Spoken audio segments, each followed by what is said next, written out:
ఈ global competitive centres అనేది ప్రపంచ వ్యాపార రంగంలో చాలా ప్రధాన పాత్ర వహిస్తున్న విషయాన్ని మీ దృష్టికి తీసుకొస్తా ఉన్నాను. వీటిని ఎక్కువగా ఎంఎన్సీస్ ఫారిన్ కంట్రీస్లో ఎక్కువగా స్థాపిస్తూ ఉన్నారు.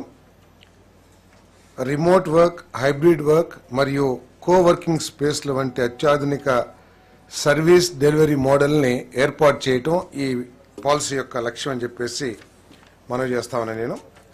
ఈ పాలసీ మూలంగా రాష్ట్ర ఆర్థిక పరిస్థితి, గిగ్ ఎకానమీ పెద్ద ఎత్తున అభివృద్ధి చెందటానికి కావాల్సిన మానవ వనరుల్ని అభివృద్ధి చేయటానికి, స్కిల్డ్ వర్క్ ఫోర్స్ని డెవలప్ చేయటానికి, వాళ్ళకి కావాల్సిన వర్కింగ్ ఫెసిలిటీస్ని ఏర్పాటు చేయటానికి ఈ పాలసీ బాగా ఉపయోగపడుతుందని చెప్పేసి నేను మనవి చేస్తా ఉన్నాను.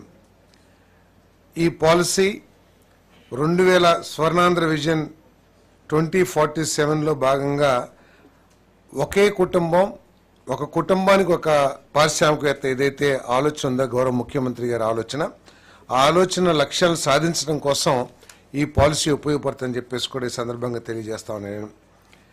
మరి మౌలిక సదుపాయాలని ఇన్ఫ్రాస్ట్రక్చర్ డెవలప్మెంట్ చేయడం కోసం గవర్నమెంట్ కోవర్కింగ్ స్పేస్లు మరియు నేబర్ వర్క్ స్పేస్లు పెద్ద ఎత్తున ఎంకరేజ్ చేయాలని చెప్పేసి భావిస్తూ ఉంది. ఎందుకంటే మనందరం కూడా చూస్తూ ఉన్నాం,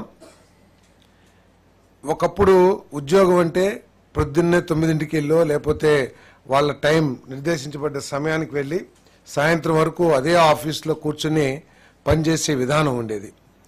కానీ కరోనా వచ్చిన తర్వాత మనం చూస్తా ఉన్నాం, మన గ్రామాల్లో మనందరం ఆ పిల్లలకి ఉద్యోగాలు పోయినాయా ఏంటి అని అనుకుంటా ఉంటే కాదు, అందరూ కూడా ఉద్యోగం చేస్తున్నారు. పెద్ద పెద్ద ఎంఎన్సీ కంపెనీలో పనిచేస్తూ ఉన్నారు. అయినా కూడా వాళ్ళందరూ కూడా వాళ్ళ గ్రామాల నుంచి, వాళ్ళ ఇంట్లో నుంచి వాళ్ళు పనిచేసి వర్క్ ఫ్రమ్ హోమ్ ఏదైతే ఉందో ఆ వసతిని వినియోగించుకుంటున్న విషయం మనందరం కూడా చూస్తూ ఉన్నాం. దానికోసం అని చెప్పేసి ఈ కోవర్కింగ్ స్పేస్ని, అదేవిధంగా నేబర్ వర్క్ స్పేస్ని డెవలప్ చేయాలని ఈ ప్రభుత్వం ఆలోచన చేస్తుంది. దానికోసం ఎవరైనా డెవలప్ చేస్తే వాళ్ళందరికీ కూడా మరి ఇన్సెంటివ్స్ ఇచ్చే కార్యక్రమం కూడా చేయబోతున్నామని చెప్పేసి మనం చేస్తాను.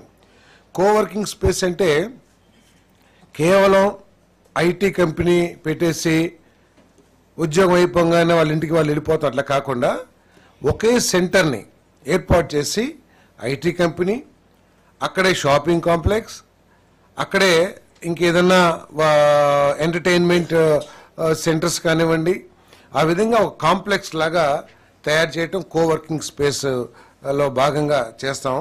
అదేవిధంగా నైబర్హుడ్ వర్కింగ్ స్పేస్ ఏదైతే ఉందో ఆ డెవలపర్స్ ఇది మెయిన్గా తిరుపతి, వైజాగ్, విజయవాడ, అమరావతి ఇటువంటి పెద్ద సెంటర్స్లో ఉంటాయి. దీనికి అనుబంధంగా పల్లెటూరులో కూడా లేకపోతే చిన్న చిన్న సెంటర్ మండల్ హెడ్ క్వార్టర్స్లో కూడా ఈ కోవర్కింగ్ స్పేస్ ఏర్పాటు చేసి అక్కడ ఆ విలేజెస్లో కూడా వాళ్ళందరూ కూడా పనిచేసే ఎన్విరాన్మెంట్ని కల్పించాలనేది ఈ పాలసీ యొక్క లక్ష్యం అని చెప్పేసి మనం చేస్తా ఉన్నాను నేను. దాంట్లో కోవర్కింగ్ స్పేస్ డెవలపర్స్కి అంటే మినిమం 100 సీట్స్ 10,000 స్క్వేర్ ఫీట్ ఉండే స్పేస్ని డెవలప్ చేయాలి. అటువంటి వాళ్ళకి 50% క్యాపెక్స్ కాస్ట్లో సబ్సిడీ ఇవ్వడం జరుగుతుందని చెప్పేసి మనం చేస్తాను. అదేవిధంగా మ్యాక్సిమం 2,000 రూపాయలు పర్ స్క్వేర్ ఫీట్, అంటే సపోజ్ ఒక 1000 స్క్వేర్ ఫీట్ డెవలప్ మినిమం 10,000 చేయాలి. 10,000 స్క్వేర్ ఫీట్ చేస్తే మ్యాక్సిమం 2,000 రూపాయలు పర్ స్క్వేర్ ఫీట్ సబ్సిడీ ఇచ్చే కార్యక్రమం చేస్తున్నామని చెప్పేసి మనం చేస్తాను. మరి అదేవిధంగా ఈ subsidy 50% of the building space కట్టడం కానీ అది అయినాకే రిలీజ్ చేస్తారని చెప్పేసి కూడా ఈ సందర్భంగా తెలియజేస్తాను.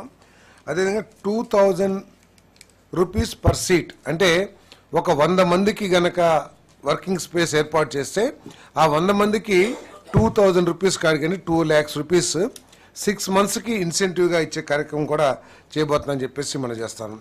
అదేవిధంగా నైబర్హుడ్ వర్కింగ్ స్పేస్ ఏదైతే ఉందో గ్రామాల్లో లేకపోతే మండల్ హెడ్ క్వార్టర్స్లో ఏదైతే స్టార్ట్ చేస్తారో అక్కడ మినిమం 10 సీట్లు, అంటే 10 వర్క్ స్టేషన్స్ కావాలి.